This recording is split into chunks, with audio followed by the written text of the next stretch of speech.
Hey y'all, welcome to Gadfly, the podcast about third parties, fringe candidates, and generally weird American electoral history. I'm Dusty Wilson. I'm Una O'Leary. So this week we're going to start off with a little bit of news in that Current events. Yeah, little current events for the Forward Party. We're moving some forward news on the Forward Party. Exactly. It is. They have been fucking silent for months. And a part of me was wondering, is Andrew Yang still doing this? Is the Forward Party still a goddamn thing? Because we also have, as a future episode, we got to talk about a group called No Labels, who has been operating. Oh my God, even I heard about them. They're so terrible.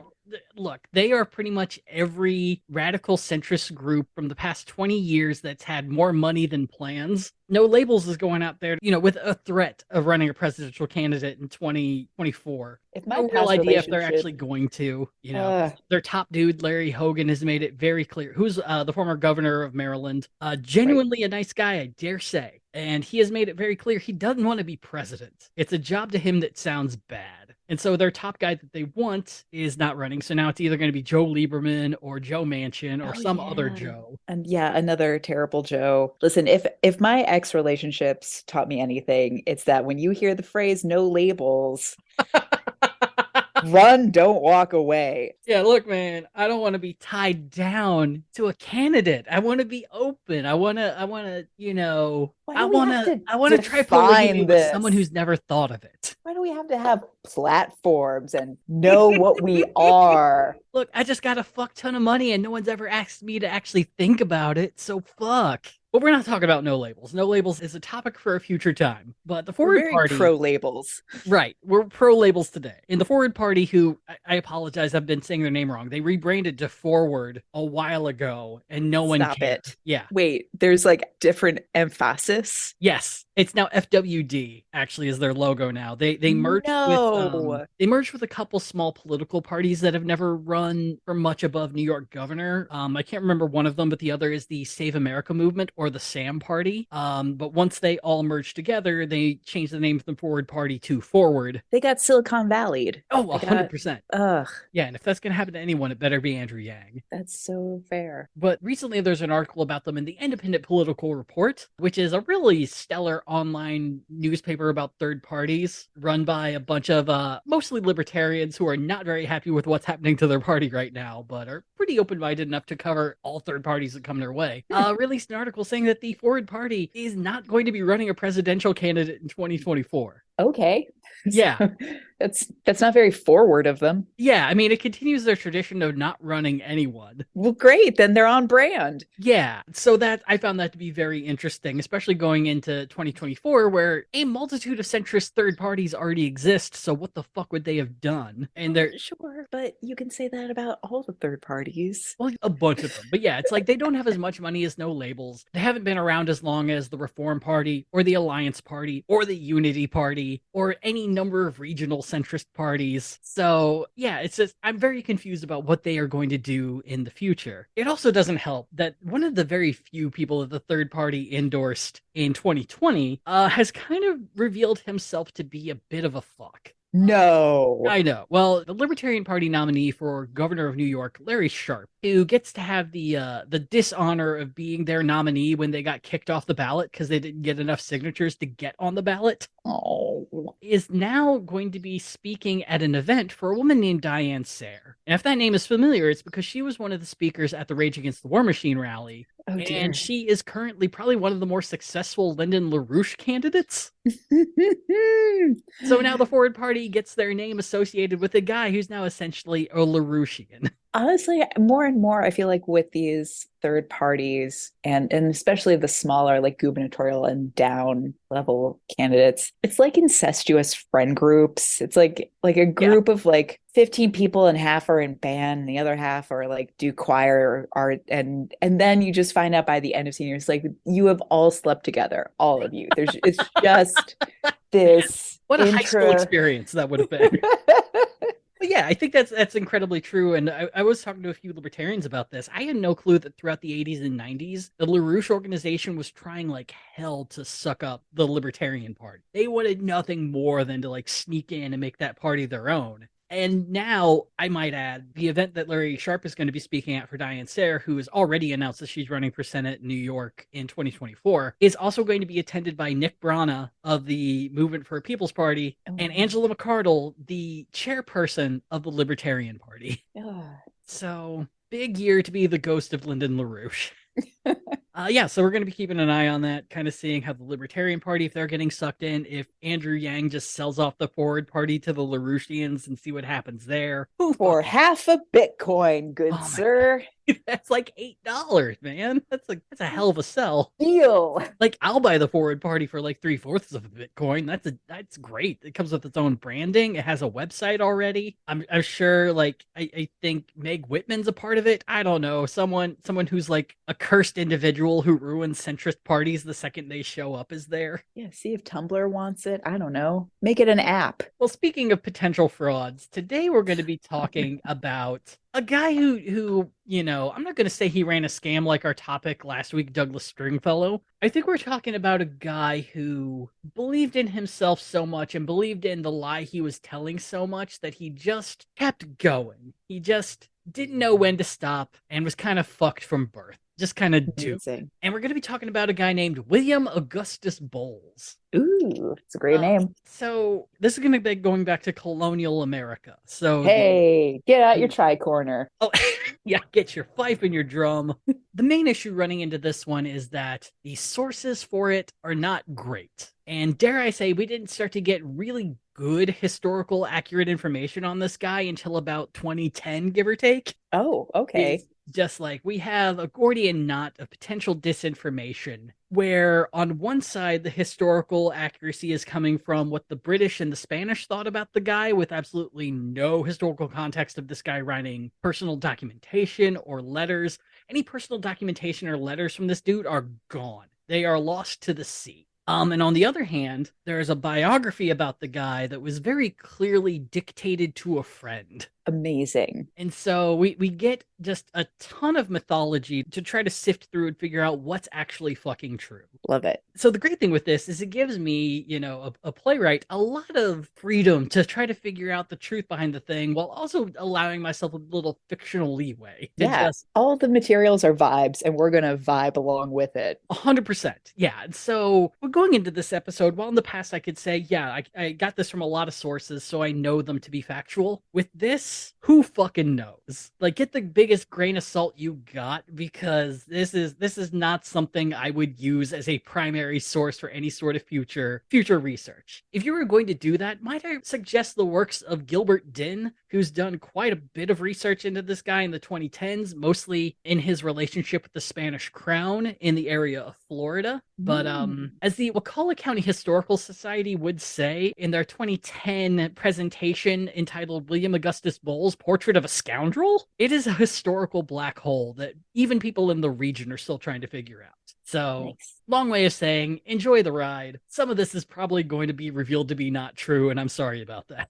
But in the meantime, let's have some story time and hagiography. Fucking yeah. So, with that out of the way, William Augustus Bowles was probably born in 1763. Some think 1764, but we do know he was born in Frederick County, Maryland, which is right across the border from Pennsylvania. As is tradition, we do not know much about his childhood, but with one exception, a biography entitled The Authentic Memoirs of William Augustus Bowles by Benjamin Bainton, published in 1791. And this is the text that was very much written by a friend.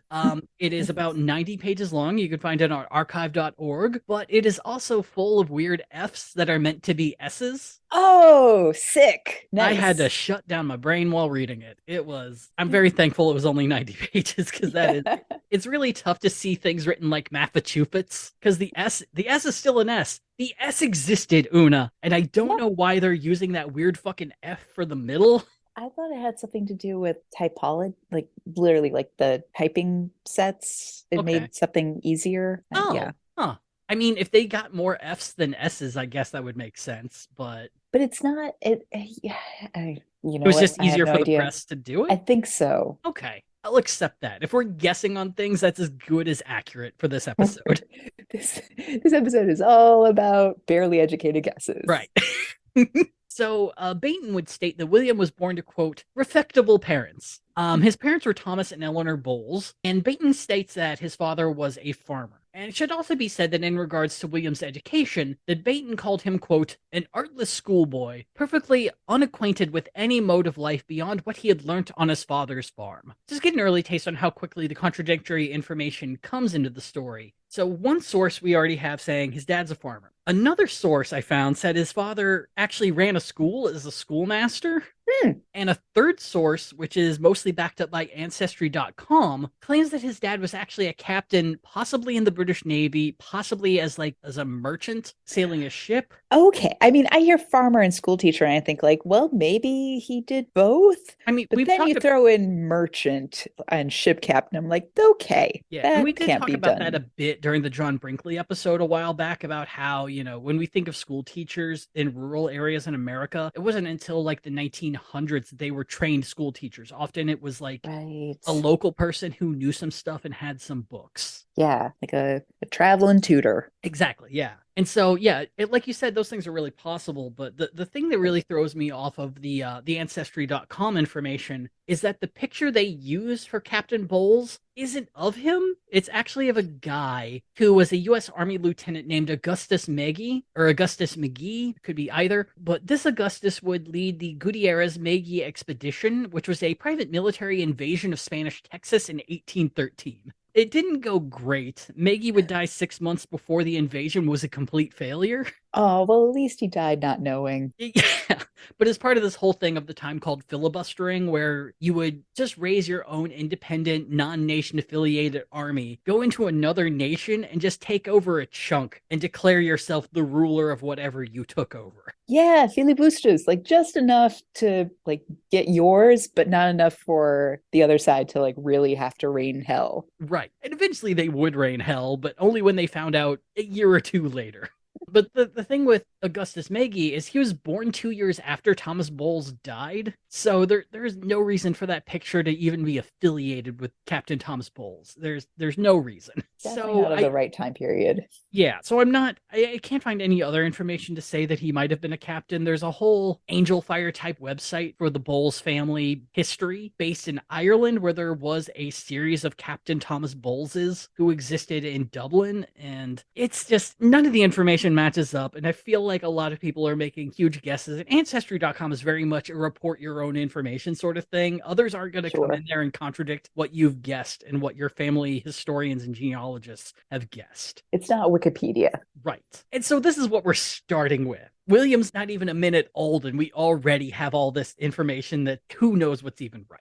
But I'm going to lean on thinking that he was probably a farmer because in the area where they were living in the Maryland countryside, it just kind of made the most sense. Another thing we find out through Ancestry.org is that his mother, Eleanor, pretty much spent a couple decades constantly pregnant. Yeah, that was of the time. Yeah, so William would be the firstborn of 14 children. Whew, goddamn. And how many of them would you guess made it to adulthood? I'm going to be hopeful and say 8. Best I can tell, all. Oh, all 14 seem to live at least until their 30s.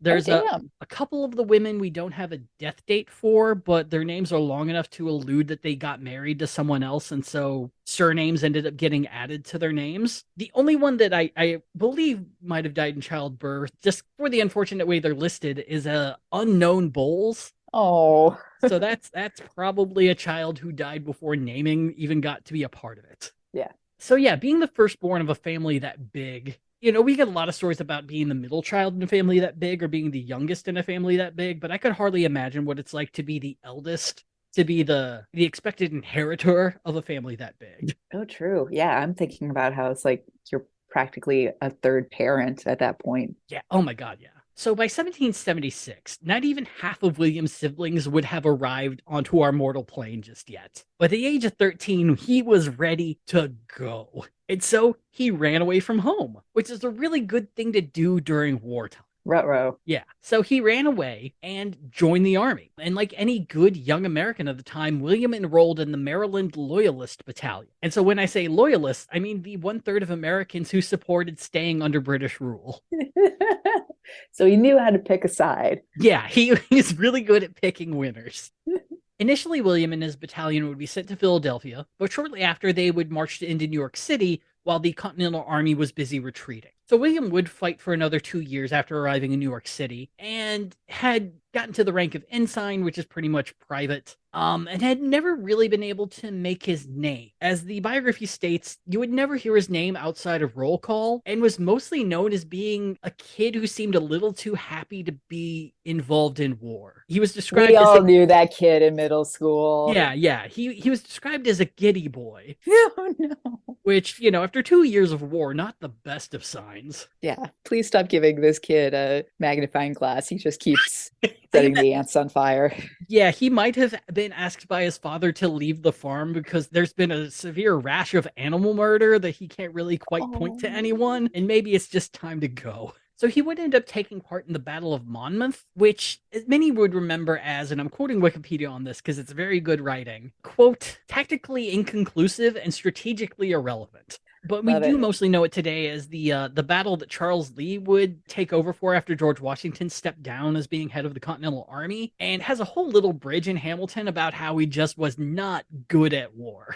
So that gets to be 15-year-old William Bowles's claim to fame as he fights in a battle that solved nothing, meant nothing, and just caused a huge rift between George Washington and Charles Lee. In the autumn of 1778, William would finally seize a moment and became noticed. Following Monmouth, William, amongst others, would be sent to New York City, then sail to Jamaica, and then sail again to his new military home, Pensacola, Florida. The city was the capital of the British colony of West Florida and had been pretty much just in a very peaceful colony. The vast amount of people who lived there were loyalists. There was no interest in the Continental Army trying to go down there and start anything. But that is until the autumn of 1778, when a Continental congressman named James Willing convinced the colonist government to let him take 500 men down the Mississippi River to just start raiding and plundering British trading posts and plantations along the way. They weren't super psyched about the idea, but they went ahead and let him do it. The high mark of this expedition would come when Willing took over his home city of Natchez, but the whole plan fell apart when the locals got a militia together, captured Willing, and ended the raids. Damn. Yeah, the British Army wasn't even involved. It was just a bunch of locals who just were essentially like, you have to fucking stop this, man. Please don't.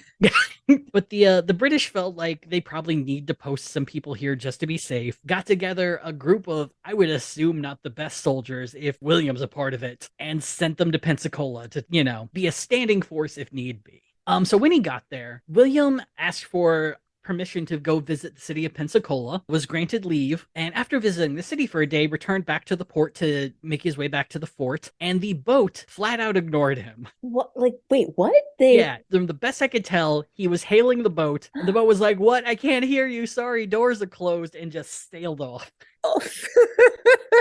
Like, we're finally rid of him. No one make eye contact. Yep, yeah. It was very much the no eye contact elevator deal. Oh, wow. What a So that burn. night, his commanding officer, the captain of his battalion, went straight to the head of the fort and said, yeah, I don't know what to tell you, man. William Bowles, he's AWOL. He just did not show up after we thought he was gonna. William did get on the next boat the next morning, and when he got back, found himself court-martialed for going AWOL without permission. He's like, but guys, I tried. He was given two options. Option one, we are going to put you on trial, and you will be punished the most severely that we can, which might have been, firing squad. It might have been being placed in a garrison for the rest of the war. It Ugh. wasn't going to be nice. Or option two, resign right now, and we'll let you go. Or you could stop being our problem indefinitely. Yeah, all of these little Choose stories. wisely. I mean, I want to remind you, this is a 15-year-old child, so it's already not great. But a lot of these stories are leading me to believe that this was not the sort of guy that you would want to be alone with on a regular basis. And again, we all know that 15-year-old. Yeah, we do. And so with these two options, William took resigning. He went straight to the ocean with his uniform in hand and tossed it into the sea, which in the biography I'm sure sounded great. But in practice, all of us have trying to throw something into the ocean. It's Joe Bluth trying to throw the insurance letter. 100%. Yeah, if it's anything other than a rock, you put it in the water and it is coming right back to you. And so, he's being this edgy teenager. He's trying to do it. I imagine by low tide, the uniform's finally waterlogged enough that it's gone out to sea. But here he is in a city he barely knows. is now without a job and completely broke. He does not have a lot of money, and what little he has is going to go towards food. But he really has no options at this point. So he does what any 15-year-old of the time would do. He walks into the woods, hoping Sure. for the best. Yeah. And once again, we're back at a divergent path of what actually happened here. What we do know is that he does end up in a hunting party of a group of Muskogee hunters. But how he got there is very much argued upon. In the most normal story, he talks to them and he's allowed to join. In the middle ground, he's captured by them and held prisoner by them during the time that he is with them. I mean, based off of British Army reports, I'm willing to go with the latter. Yeah, well, I mean, I should note at the time the Muskogee were 100% in support of the British at the time. A number of various indigenous groups were, just based on the idea of the colonists are really fucking up our land and killing people, and they've kind of been doing this since they got there. So maybe if the British win, they'll take everyone who's been in charge of doing that out of power, and we can get some semblance of normalcy. And just to be clear, my basis for that isn't off of the Muskogee at all, but just off of William himself, and that he seems to be a raging dick. Yeah. But then there's what the biography by Bainton said, that yes, he was captured, but he was such a cool fucking dude. They eventually released him from being their prisoner and just let him join the hunting party. So listeners, imagine, if you will, Ferris Bueller deep in the Florida woods. Yeah. 18th century. Yeah, if there was a Ferris Bueller who was banned by PetSmart for reasons that have been expunged by local law, yeah. So either which way, he's in this hunting party. If I had to make an educated guess, I imagine it's like, all right, here's this British guy. He might be a kid, but he at least has military experience, and it's always good to have one extra hand who's good at shooting on a hunting party. So fuck it, let him join for as long as he wishes. And that would not be for a very long period of time. While out on a hunting party, William would be on one of the beaches of Pensacola, and in the distance, he saw a structure. So walking further down the beach, he realizes that what he's seen is a whole-ass boat. From the description in the biography, it's what they refer to as a hogshead boat, which doesn't really have any other description on Wikipedia or the internet other than, like, essentially what is in pictures, what is a bit larger than a rowboat, but big enough to hold a hogshead or a keg in it for transport. Okay. But the extra bit that it gets beyond a rowboat is that there is a sail. So you can sail it whenever you want. You don't have to row the whole thing by yourself. So it's a kegger on the water and you've got a sail. Exactly, yes. And so William sees this boat that has clearly been abandoned by the British Navy and decides, fuck it, this is my life now. This is who I am. This boat is going to be my whole personality. Yeah, I'm living at sea. I'm going to be so fucking cool. I'm going to be the coolest 16-year-old you've ever goddamn seen. So he fixes up the boat, puts it out into the Gulf of Mexico, and he just sails it up and down the coast for about a year. He's going ashore to hunt for food, because I assume the Muskogee taught him, hey, here's how you hunt for animals. Hey, jackass. Yeah, clearly your military experience, which had been described as subpar, needs improvement. So here's at least a few tips if you're going to do this. Here's how you hold a knife.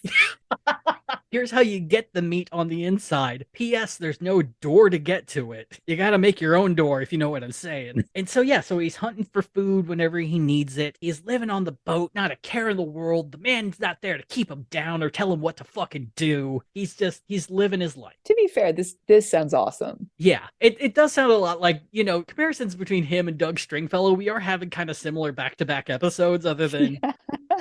Like Doug, he was a scammer, but I do believe was a decent person at heart. This kid was a piece of shit from the jump. April is nautical nonsense on Gadfly. Yeah, like if you want a modern equivalent of this dude, just replace boat with IROC and you're set.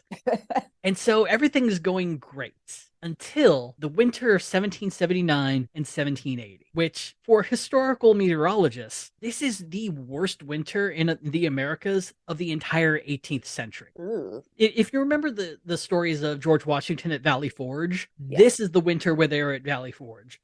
Like sub-freezing temperatures. There were over 28 different blizzards that were marked or believed to have occurred in America during this time. Particularly New Jersey and Delaware were just crushed. And all the way down to Florida, they're still getting affected by this with what they would call the frost of 1779. And as anyone who's been on water will tell you, you don't want to be at sea when the wind is freezing and the water is splashing on you. Ugh. Especially salt water. Ugh. And so William's trying his best on his little fucking boat, but between the freezing wind and the water and the salt, his clothes have kind of worn off. He is in the Gulf of Mexico, nearly naked, freezing to death, and he has no food. So he has no option but to go ashore. And he does end up finding this town along the Gulf of Mexico coast, and it's owned by a baker. And the baker, being a man of good heart, allows him to come in. I don't know how long the baker assumed he would be there, but William is there for a month, at least. Oh no. And according to the Bainton biography, William seems to really like bread.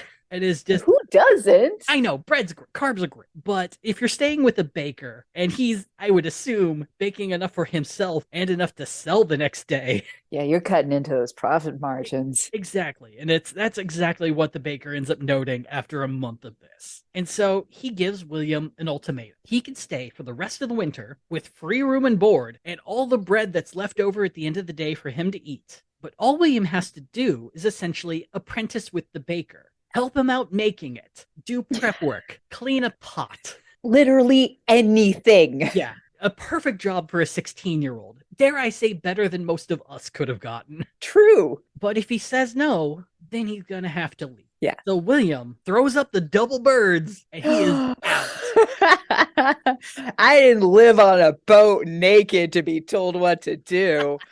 Yeah. In January, he returns to his boat and stays on it throughout the rest of this horrific winter. Good Lord. Well, at least now he's got some bread in him. Yeah, it's a what's the character that Danny McBride played in Eastbound and Down? I mean, the main character. Oh, Ricky Powers. Yeah, yes. He's essentially Ricky Powers at this point. So yeah, he goes back to sea for a little bit and then decides it's still cold. So he goes to the shore where he met up with the Muskogee hunting party and finds their village and ends up living there for a couple of years. Hello, I'm back. Yeah.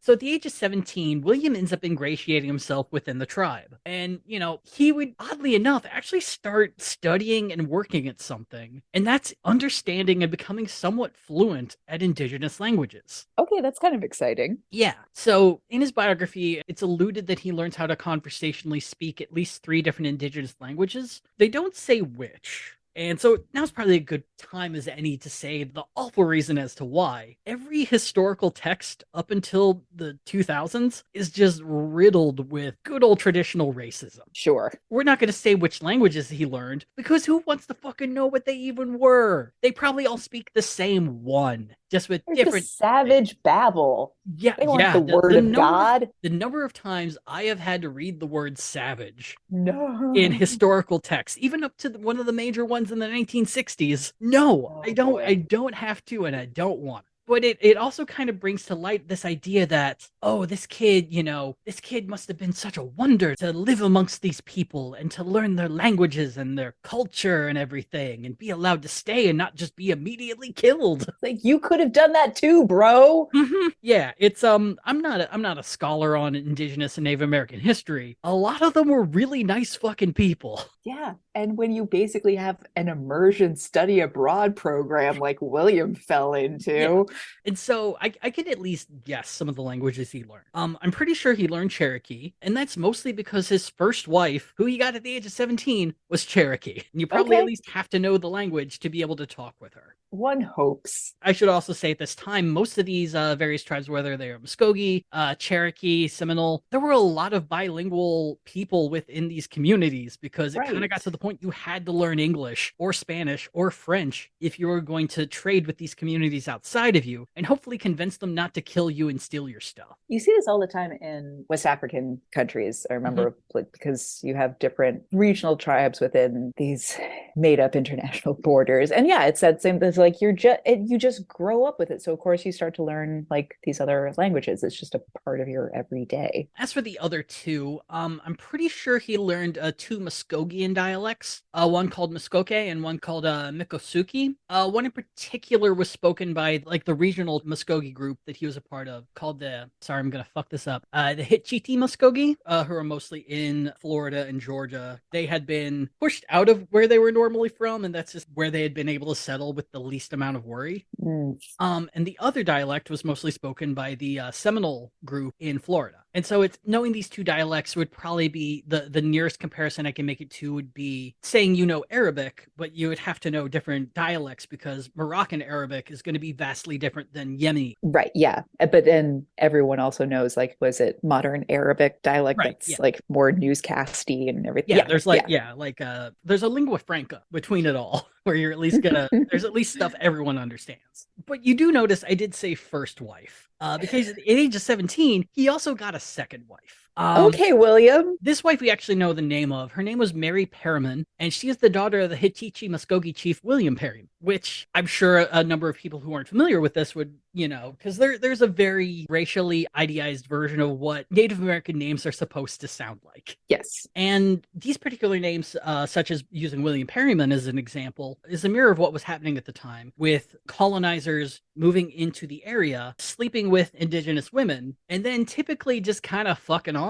No. But in particular with the Muskogee, these anglicized names served a purpose within the Muskogee culture because it was a way for them to be able to connect to the British communities that had come in, to be able to use these various people to interact, to trade, to be able to negotiate treaties, to be able to work together with outside communities as a sort of way to show the British communities like, hey, I'm part you, so... Yeah, if you prick us, do we not bleed? Maybe you'll think twice about killing me instead of someone else. Like, yeah, my dad was an English deadbeat who sired me and then left. Maybe. And so these particular people would be bilingual. They'd be leading out all these government sort of relations between the different communities. And often many of them would end up becoming leaders or chiefs within the communities as well, because they were able to have this ability to negotiate with occupying forces who, depending on the day, may be more violent than the other. He ends up marrying Mary Perriman and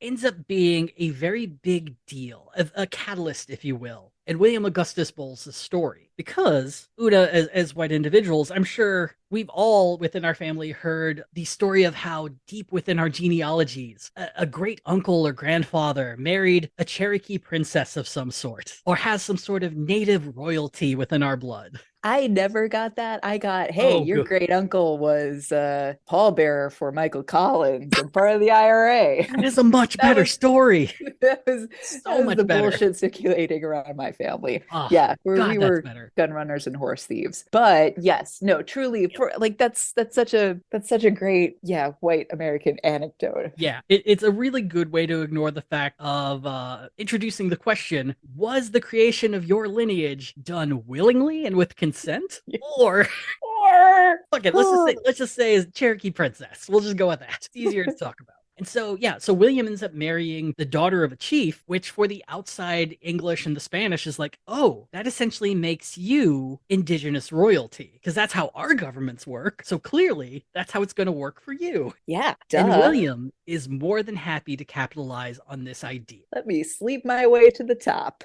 However, the truth of this, we actually know a bit better thanks to Gilbert Dinn and more modern historians who understand what was actually happening. This was, as tradition had it at the time, a marriage of convenience. The Muskogee, you could send William Perriman off to negotiate trade and things like that, but he's running his group. He doesn't have time to do this all the time. Also, it's dangerous. And if a trade goes bad, you're going to need a new leader. So it's always good to have another face to be able to do these trade agreements. And since William Augustus Bowles is married to his daughter and essentially part of the community, they can send him off to negotiate to the British and the Spanish to get the goods that the community needs without having to risk sending William Perriman out to do the job. Hey, son-in-law, good news, bad news. Good news, you're part of the family business. Bad news, you're part of the family business. I mean, seriously, for William, this had to be the worst, where it's like, you're 17 and now your dad's forcing you to get a job. Hey, I don't want to work. I got 2 wives, motherfucker. I'm 17. I'm going to have as many wives as languages I know. but he ends up thriving at this because of the kind of outside view of like, oh, you must be royalty within the tribe, so we are going to give you more respect than you have ever had in your entire life. That's what a 17-year-old needs. Exactly. And so a lot of people on the outside looking in is like, oh, clearly William is getting the honor of marrying this chief's daughter. He clearly must be considered a genius amongst them. He's probably telling them all about European forms of government and how to grow things and how to The hunt word of properly. Christ. Yeah.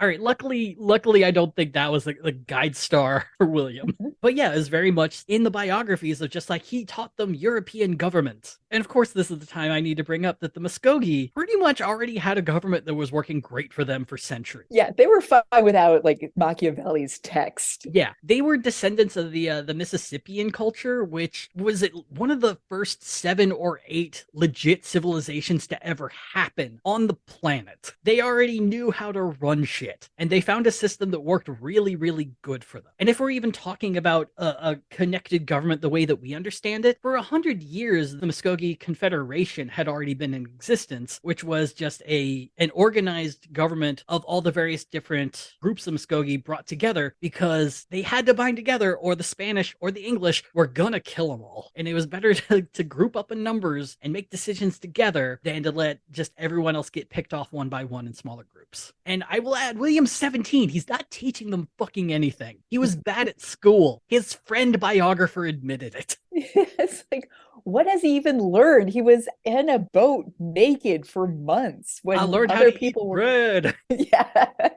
Hashtag get that bread. Yeah, so this is a kind of a long way of saying that it's a marriage of convenience that William was about to use to his advantage as far as it could take him. While 1779 was the year that William would get double married, it was also the year that the Spanish started helping out the colonist side in the Revolutionary War. Prior to 1779, Spain and France were mostly just kind of helping smuggle equipment and aid to the colonists, but really had no interest in actually entering the war.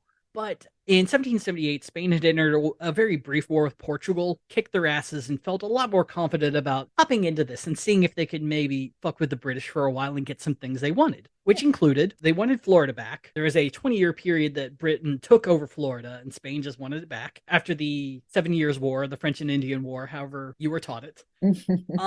But they also wanted back Gibraltar, which is Gibraltar an island? I don't remember. I think it's a peninsula. That sounds a lot, yeah. It is, as far as I know, a rock, and some monkeys live there. Yeah, but it lies right between Spain and Morocco. It's the one way into the Mediterranean from the Atlantic Ocean, so it's incredibly important. Yeah, it's just a little nub. But on top of that, they wanted the dance music club capital of the Mediterranean. They wanted Mallorca back because, DJ Snake is coming back, and we got to make sure that we have the resorts open. It's going to be a blazing time. I got some MDA, and it's going to be fucking awesome. We want the foam parties back. Yeah, I could see the Victorian England not being a huge fan of foam. Victorian England was like a while away. I could see them not being a fan of like foam parties. Yeah, they were freaks. That's some King Carlos shit. King Carlos would absolutely do that. And so, yeah, by 1779, Spain's ready to hop back in, and they start the Anglo-Spanish War. And, it's taking place mostly in the Mediterranean, but Florida would be the key spot for at least our uses. So like I said, the Muskogee had already aligned with the British, and the big worry is that if Spain ends up winning, they are going to be double fucked. You're going to have the colonists on one side trying to take their stuff. Spain is going to be very happy to take back Florida, where they've kind of made a nice little home for themselves during the war. And so they kind of really needed to stay on Britain's side for this. And lucky for them, they now had William Augustus Bowles, child soldier, to lead them into battle and to ingratiate themselves even more with the British. So William would lead 500 Muskogee to the British fort in Pensacola and offered their services to be able to help however they could. Now, Benjamin Boynton would note that this is the moment that he ends up meeting William in person. And he was taken aback by this British teenager leading 500 indigenous fighters. Oh, Lord. And Benjamin takes this time to note the gallantry that he sees from William during the very first battle that they entered into. So the British would attack a Spanish fort in Mobile Bay in modern-day Alabama. And the moment that they arrive, William leaves the side of the Muskogee fighters and joins the British to fight with the British. Wow. Yeah. After everything they've done for for you. And so, the battle doesn't go great. The British do not win, but Bainton is very, very key to note the major moments of gallantry. But the only thing he was really able to say was that during the fight, William was very good at getting behind a tree and maintained fire while being behind a tree. And that's it. That's what William did. Which, not gonna Notice lie, how I the wouldn't do Milford much man. different. I'd probably, be Yeah. coward more, but Yeah. It would have been more obvious that I was not like holding up good defense. right. Right. But this isn't like Errol Flynn shit. This isn't what you put in a biography. This is the moment you make something up. And Benjamin Baton is incapable of making something up better than stood behind tree, kept shooting, and we It's like lost. that was the best take. Yeah.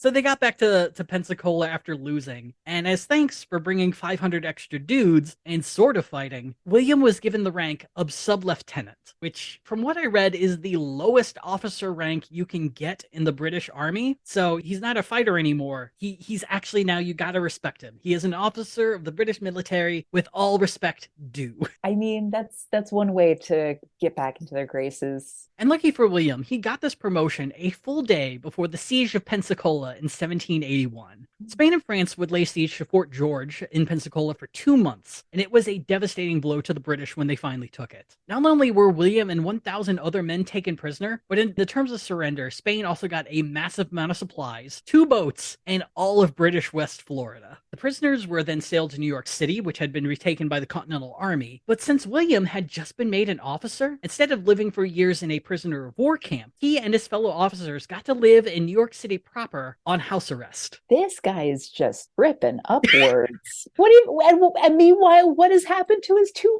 wives? Like, Oh, he's all right. So I'm just gonna say this because Mary Perryman does not come up that much. His Cherokee wife, they don't even allude to a name. She is just gone by this point. He abandons Mary on a very regular basis. They do end up having children. okay, well, yeah, I would assume. Yeah, I mean, he is with her long enough to fuck her and go. So he's under house arrest in New York City, like a bunch of other officers. And what happens while he's in New York City is also very much up for debate. So the one thing everyone can agree on is during this time, William would teach himself a number of arts. He taught himself how to paint landscapes. He got into acting. Cute. He did like Look at community him with his theater. extracurriculars. Right. He started doing essentially community theater with a British theater troupe that was still in the city. So he'd be held prisoner of war from 1781 to 1783. So while we all know that he enters into these artistic pursuits, Bainton also introduces a conspiracy that may or may not have happened.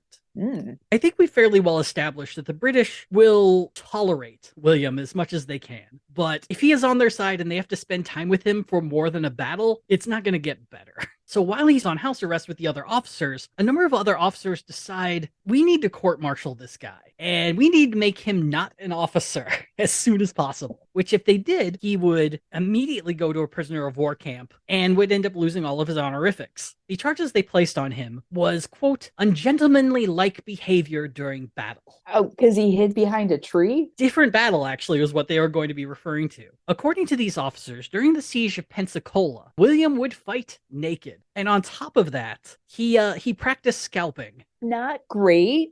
Yeah. So for those of you who are lucky enough not to know what scalping is, I'm gonna ruin you on this one. Essentially, what it is a wartime practice of taking a trophy by removing the scalp from a person's head, usually including the hair, and you can do it either while they're alive or dead. There's no rule on that. Dealer's choice. Yeah, probably easier to do it when they're dead, but from what I was reading, if it's being done while they're alive, they're going to go into a state of shock where they're not really even going to know what's happening. And so, yeah, scalping is very much attributed to American indigenous culture, but from what we can tell is it was probably invented by the Swedes during the Mesolithic period. Scalping is a practice that can be found worldwide based off archaeological evidence. Everyone's done it. We've all drunk too much Right, at a party. We've all been there. You've gotten pissed during battle. You're like, fuck it, I want something. Give me your hair. No, I'm not doing it a You knife. got Rage Against the Machine just all like up to 11 on your headphones. You are in the moment. I've been besieged for 2 months. Fuck you. And so yeah, so they decide that's not something a British officer would do. We are court-martialing you for this. I do love that it's just like they're court-martialing him for the things that are also very much associated with Celtic and Proto-Irish fighters. It's like, Yeah, you fight naked and you go berserk. yeah.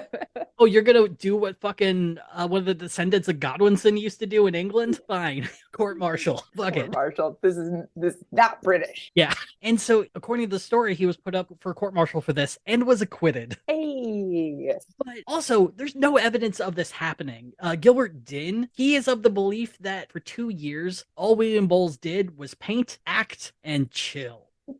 So it's a great story, but I think it was entirely made up by Bainton to try to build sympathy for this child who was constantly besieged by British propriety. In 1783, William would be 20 and the war would officially be over. He was freed from house arrest, and in a country that was not at all being interested to loyalists, he decided it would probably be best to leave New York City. Yeah, it's time to go. He would go back to Maryland, and by this point in 1783, his mom had now had 11 of the 14 children. There were still 3 more to come. Oh my God. Yeah. This kid has lived a full life, and yeah. his and mother Eleanor isn't is even just like, done. Fuck it, 3 more.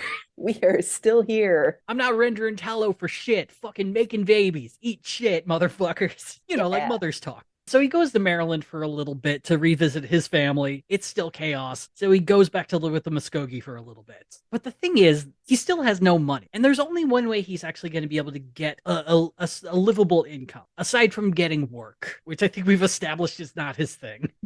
He's just found so many ways around it. Why start now? Since he is still a sub-lieutenant in the British Army, that means he is eligible for a pension. Get out. And the pension is you get half pay until you're dead. I mean, that sounds great. Well, the hitch to this, though, is that you kind of have to be in a British colony or Britain to begin with to be able to get this money. They're not going to mail it to America, the country that hates us. Yeah, that makes sense. But lucky for William, there's a nearby colony that has been taken in loyalist refugees left and right since the end of the war. And it's one of the more beautiful options. William goes to the Bahamas. Hey.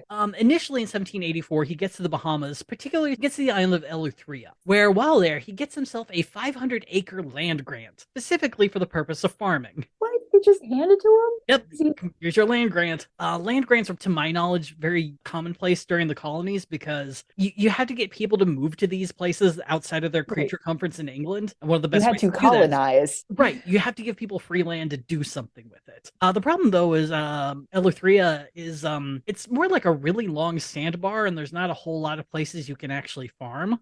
So the land wasn't great, but a lot of the new people who had gotten there and gotten land grants were able to replace this hard work by buying people and enslaving them. And making them trade. Yeah. The thing with William, though, is probably his one good quality: he did not like slavery. Yeah, because he actually has an understanding of other people as people. Yeah, motives aside, he does understand that. So with this farm, he hates farming, doesn't want to do slavery, so he just sells it and goes. It's like, well, can't farm coconuts, I'm out. So he moves to New Providence, which to this day is the most populous island in the Bahamas, because it's where the capital city of Nassau is. And it's while here he starts doing some other things to supplement his income. He keeps painting landscapes, he teaches himself to do portraits, and he's making a lot of money doing that. And in his free time, he gets back to doing community theater with the same troupe from New York City that had gone to Nassau because they could not stay in the city. Yeah, they were booed off stage. According to Bainton, he also takes this time to teach himself flute and violin. This guy is living the best life. On top of that, he realizes that to properly do portraits and landscapes, he's going to need specific colors that are not available in the Bahamas. So he starts finding plants in the area to make his own dyes to make his own paints. Look at this kid growing up. I don't know if it's true, because remember, this is written by Bainton, a man who... That's really fair, yeah. Clearly isn't telling the truth often. But I want to believe it. Agreed, yeah. I believe that if you could teach yourself to paint, fuck it, flute's probably real goddamn easy after that. If you teach a man to paint, he'll flute for a year. Anyway. Oh my God. So yeah, at this point, William very much could have lived a very easy island artistic life. But that life doesn't give you unending praise from strangers. And so he kind of has to go into another business to be able to get that. And at the time, the Brits and the Bahamas were in the midst of a bit of a social battle that William was going to take advantage of. On one hand, you had the old settlers, who were the colonizers who colonized early, had been there forever, and made their money via trade. But also overall, they despised slavery. I imagine it was something they viewed as ungentlemanly to do. On the other hand, you had the new loyalists who were going to the island, who were very much into farming and the slave trade and just, the new money, if you will. Yeah, very gauche. And by the time William got there, the new governor of the colony was a guy named John Murray, the Earl of Dunmore. And previously, he'd been colonial governor of New York and Virginia. And when he got put in charge of the Bahamas, the new loyalists found someone that might be a little more open to their wants. And this might have been the main reason that William Augustus Bowles found himself in the Earl of Dunmore's presence. So while the governor was more open to the new loyalists, his main interest did remain with the trade done by the old settlers, and particularly a company created by the old settlers called Panton, Leslie and Company. Ew. One of the guys in this company, Panton, had developed a strong animosity, a bit of a gentlemanly fight with the governor. And to be able to ensure that he stayed on the side of the old settlers, he needed a new loyalist to come in and kind of fuck things up for the guy that he hated. Just to, hide those paper trails as much as he could. And so he couldn't just outright ban people from working with Panton, Leslie and Company. So if he wanted to ruin them, he had to get someone like, say, William Augustus Bowles to go into the old colonies and fuck with them on his behalf. William would be able to provide that option under a new title that he had given himself since he moved to the Bahamas, leader of the Muskogee and Seminole people of Florida. He'd actually spent the past year testing out this new character. Using his military pension, William traveled across the Bahamas, Canada, and Britain to spread the word he was, in fact, indigenous royalty. And if any of the fancy folk of Britain wanted a once-in-a-lifetime trade opportunity, then they needed to show deference to and fund William. Ooh, we got ourselves a grift! Oh, we got ourselves a good grift. So, in exchange for this cash support, William would also give his benefactors a coin. And it was a coin that was totally the legal currency of the Muskogee and Seminole. And yeah, it's kind of a proto-crypto, and sure, it's got William's face on it, but it's legit the coin they use. Yeah. One historian would posit that William Bowles was the first person to build a personal brand. I love it. Yeah, this guy definitely screams Instagram has been forever. Oh yeah, he would have fucking killed YouTube up until the point that he got canceled and then made that his whole personality. Yep. He would use this money to put together what I would call a costume of what the British people thought indigenous Americans looked like. Oh boy. Parts of it were similar to Muskogee clothing, but it was very much a mishmash of whatever he could get his hands on. Whatever the costume department had, he'd make it work. Mm-hmm. His headdress in particular is kind of funny, and I'm basing it off there's one portrait of him, and that's all that exists. But his headdress appears to combine Muskogee, Cherokee, and sort of Seminole headwear, but that's just not something that happened. And look, everyone kind of had their own sense of fashion. No one was required to wear the same clothing, but it's very clear the things that he put together were from different people and just mishmashed to play a part. Yeah, this is Spirit Halloween's bag of First Nations character. Yeah, this dude was ready for Coachella. Yes. Oh my God. So after he built this character and started talking to the Earl of Dunmore, they devised a plan. And the plan was for William to return to America and open a set of independent trading posts that would be secretly supplied by Dunmore. Essentially, they would go into the area, charge lower prices than Panton, Leslie and Company, and slowly just edge in on their turf.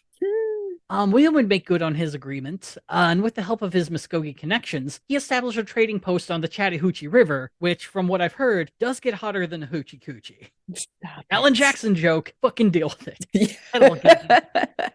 He extended trade options to Muskogee, who had been ignored by Panton and Leslie. And in exchange for this, the Muskogee, who now saw him in this weird fucking costume and describing himself to them as their ultimate leader, kind of decided that, better pricing and being able to trade was a good trade-off for letting this weirdo just do what he wanted. So William began importing gunpowder, cloth, and food from the Bahamas and grew his trading post into a cash cow. But the goal wasn't just to get some money. It was to get all the money. All the Bitcoins. And the only way to do this was to get Panton and Leslie out of the region. William's first attempt at this would be not the best idea, but it's probably the one he knew. He gathered together about 28 people, a mix of Muskogee, American, Britons, and Germans, to lead a raid against a trading post in either the town of St. John's or Wakula. The problem, though, is he really couldn't decide on it, and he kept going back and forth, and they all just kept talking about the plan, to the point that word of the plan spread to East Florida, and the Spanish government became very interested in what was going on.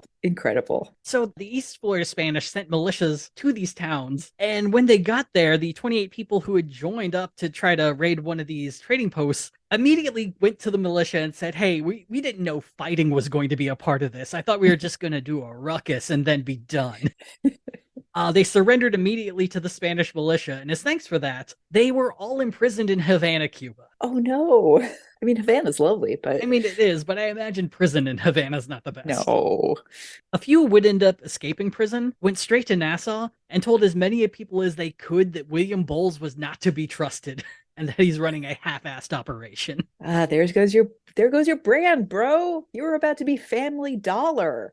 Also, they made it known that Florida is full of bugs and is hot, and it's not that dry heat, it's that fucking wet heat, and it sucks. So just don't fucking go. Stay in Nassau, it's the best. So following this, and losing his 28 people, William kind of had to go on the run, and so he took turns going to Canada and England and the Bahamas when people would let him, and he bounced around whatever Muskogee villages would let him stay. And, you can't really write off world travel unless you're also doing business. So he kept the scam going of, invest in my trading posts. They're doing really, really well. And he took the scam all the way to having an audience with King George III. A crazy one, but still impressive.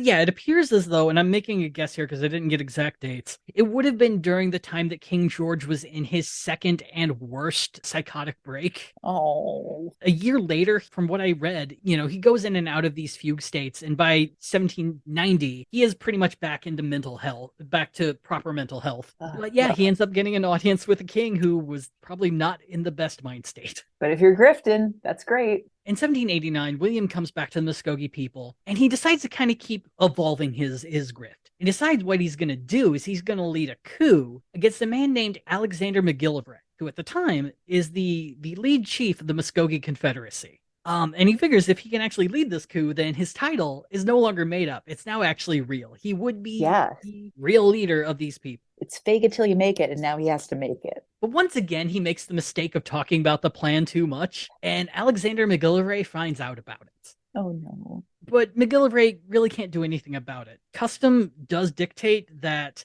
McGillivray just can't go and kill William for this, and he can't exactly, imprison him for this. And also, the trading posts are still too important to give that up. So McGillivray, as much as he might want to, just kind of has to let him go. And by letting him go, you give him the ability to do some evolution on his title. He gives himself the title of Eskajoka, or Director General of the Muskogee Nation. The title Eskajoka is also one of the most annoying details about the Bowles story, because up until 2010, it was a regular belief that Eskajoka was an honorific name that was granted to him by the entire Muskogee Nation.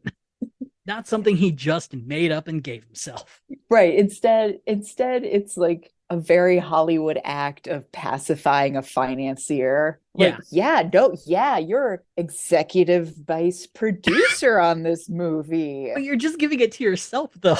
It's like executive producer of my own movie. So up until 1792, William Bowles was able to portray himself as Estajoka, the Director General of the Muskogee Nation, to his various financial benefactors and to quite a few Muskogee people who decided to follow him and believed him on this, who either believed him or just did not like Alexander McGillivray and thought, okay, this might be a good bottom floor thing to get on now. But in 1792, this would be the moment that William would actually have to face consequences, genuine and real consequences in his life.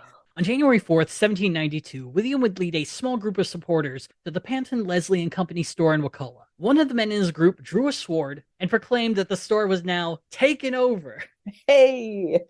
He threatened to cut down anyone who tried to stop them, and they just ransacked the place. Supposedly, while they were ransacking the place, they constantly complained about how high the prices were.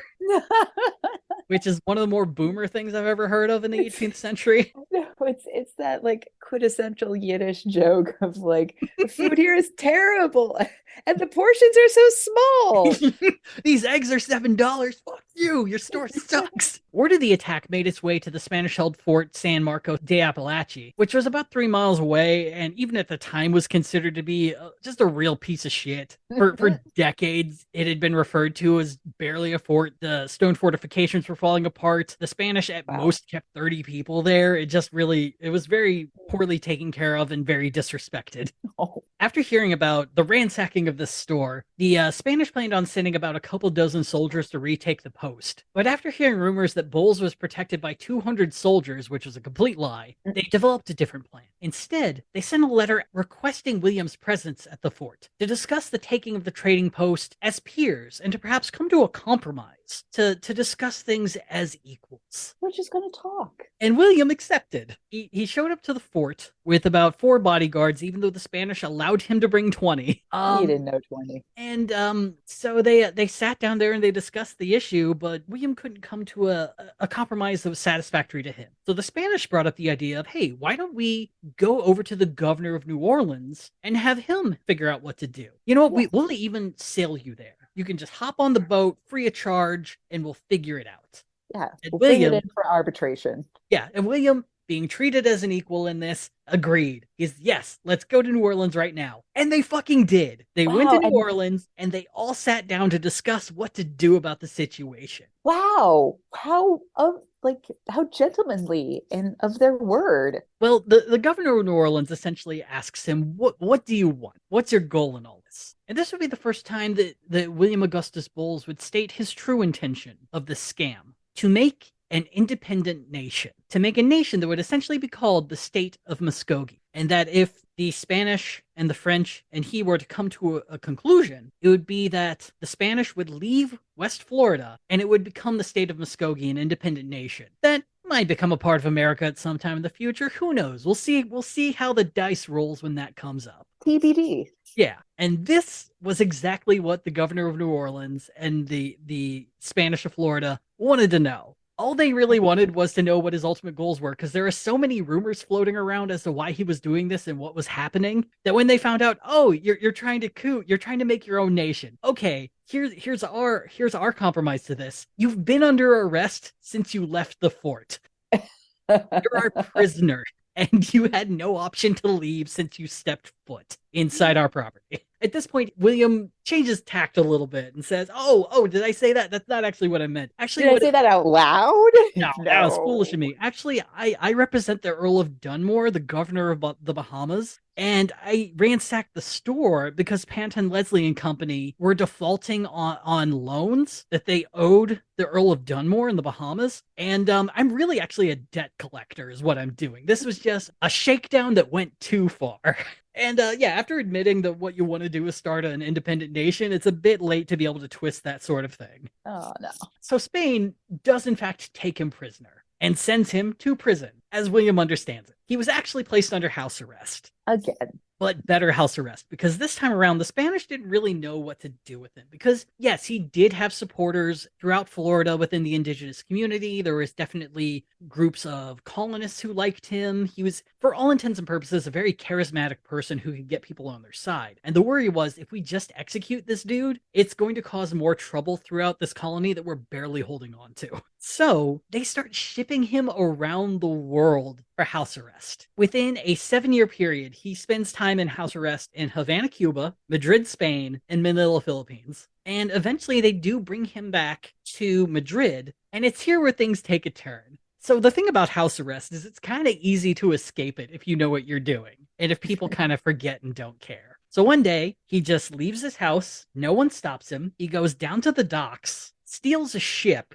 and sails it to England. So in England, he ends up getting a crew together as best he can, sails it to the Bahamas, grows his crew a little bit more, and then sails it right into Apalachicola Bay. Mythology would state, yeah, it really is, yeah. And so mythology would state that when he pulls into the bay, he's greeted by tens of thousands of Muskogee. And from the boat, he declares himself Director General and Commander-in-Chief of the Muskogee Nation to rapturous applause. He tells everyone there what he had told the Spanish in 1792, that they would create their own country that would include not just the Muskogee, but also the Cherokee, Choctaw, and Chickasaw people. Based on this, the state of Muskogee would be larger than the province of West Florida. It would actually include all of modern-day Florida, Alabama, Tennessee, and Kentucky. William would gain support from some Muskogee and Seminole people. In total, he'd grow his army to about 400 people and have a navy of 2 boats. And by navy, what I actually mean to say is a pirate fleet. Hey. Again, I have to, kind of guess on the story on what happened. But it's around this time people start to assume that he's a guy by the name of Billy Bowlegs, Gulf of Mexico pirate. And I could kind of believe this because since he's still aligned with the British at this point, he might have gotten a right to privateer, which would mean, he'd be nationally sponsored pirate to be able to pillage whatever ships were not flying the British flag and would be given protection in British provinces and colonies whenever he needed to go to port. Yeah, it's very to catch a thief. The main problem with this, though, is that no one can really agree on who the real Billy Bowlegs is. One theory is that Billy Bowlegs is actually one of William's sons, who was a Seminole chief for a period of time, who went by the name Billy Bowlegs. The other less great one would be the fictional character invented by Fort Walton Beach, Florida, for their annual pirate festival. So it's a whole pile of who knows, but I would not put piracy past William Augustus Bowles. No. I feel like he's been doing a lot of dry dock pirating anyway. Aside from piracy, William does actually end up making the national papers at this time because he makes an announcement that he is going to kidnap the Spanish Commissioner of Florida.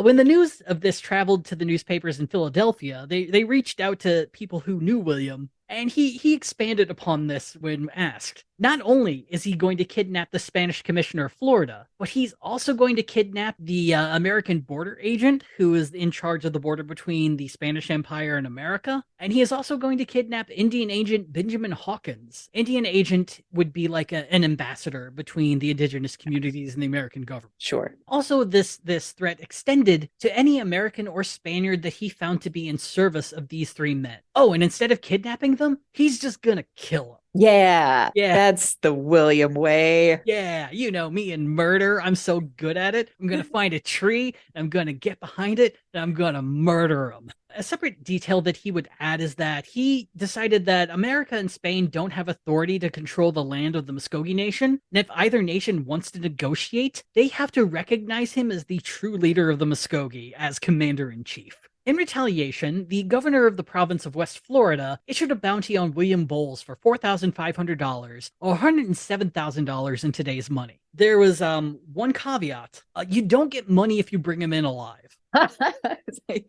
You please kill him, please. He needs that, dead on arrival. Yeah. It's either you bring his dead body or you bring absolute proof that he is dead. The governor did also make a point that in the bounty, that compared to the price of one bullet, $4,500 is a very generous reward and a very good return on investment. And not only that, if you bring him in, you get a personal handshake from the governor. Ooh, really, that's the best Hollywood part of the time.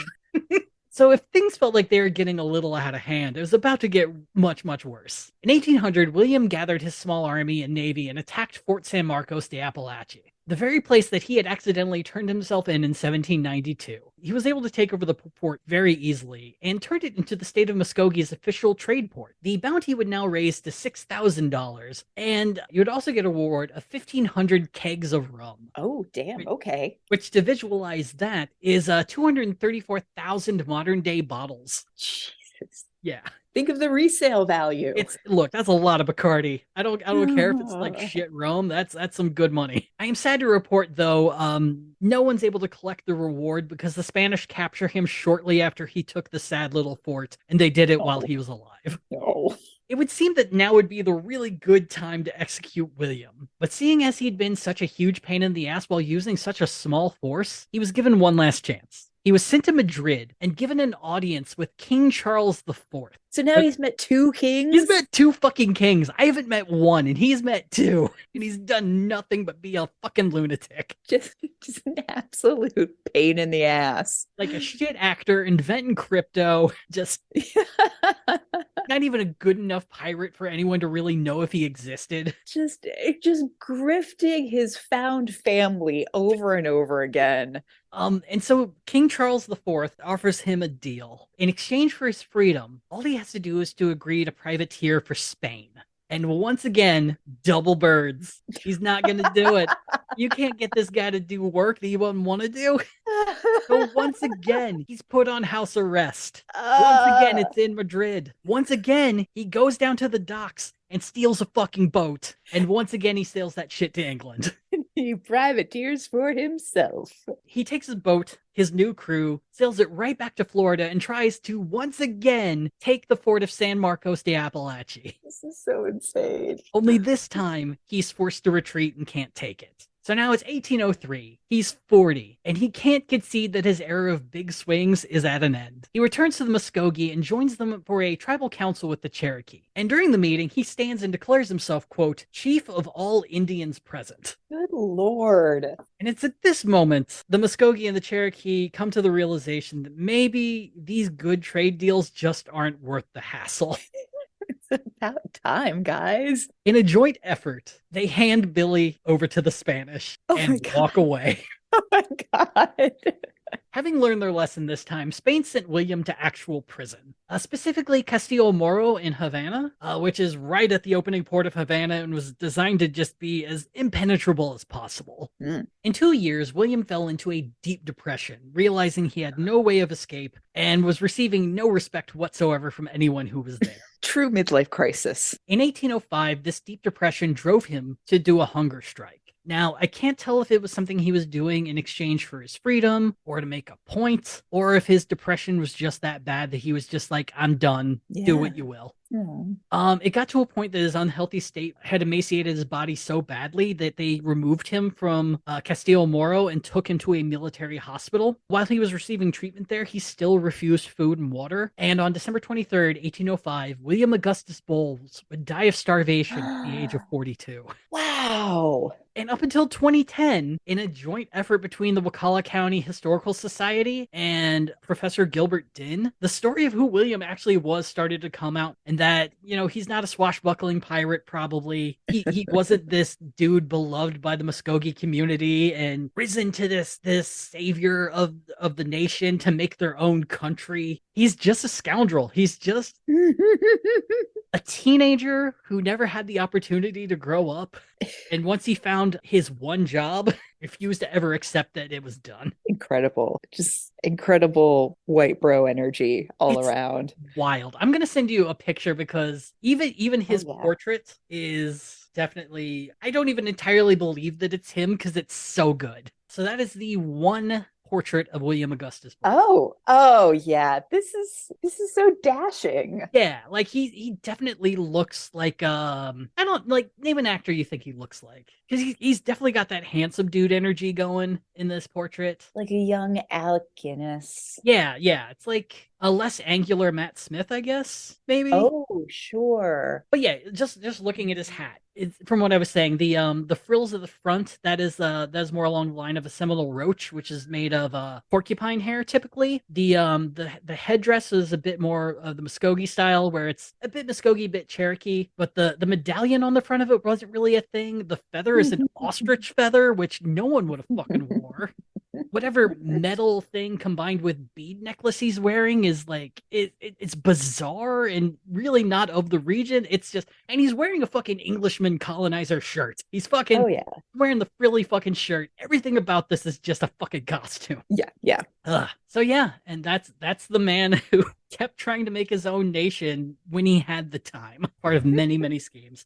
So yeah, hopefully that wasn't too confusing, because I had to go through a lot of shit just to try to pull apart a story that had a timeline that made sense. For a story house that was built on a foundation of sand. Right. It was quite enjoyable. And once again, who knows how much of this isn't even true? It's got it just like exudes 1930s swashbuckling movie energy, Yeah, yeah. like all around. Oh, he looks more like Jason Isaacs, like a young Jason Isaacs from The Patriot. Oh, yeah.